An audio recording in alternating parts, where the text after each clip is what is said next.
Ja, genau. Boah, leck, ich bin schon wieder so besoffen, Alter.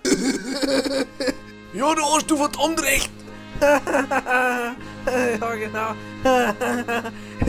Oh, grüezi fix, jetzt schüttelt's mir aber ganz schön durch. Ja, weißt du, immer so viel saufst. Ich sag ja, man muss immer so viel trinken, wenn man in aller Gewalt reingeht. Ja, so ein Schmarrn.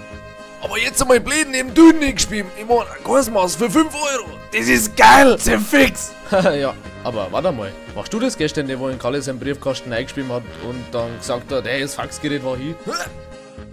Ich schau mal, Kursmaß to go. Ich glaube, ich nehm gleich 2 mit. Geil.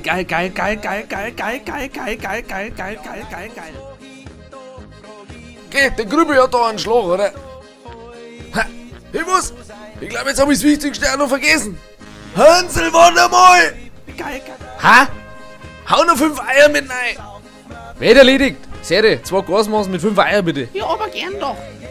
Aber die Eier waren aus. Ha? Dann kannst du deinen Stand schon mal als abgerissen bezeichnen.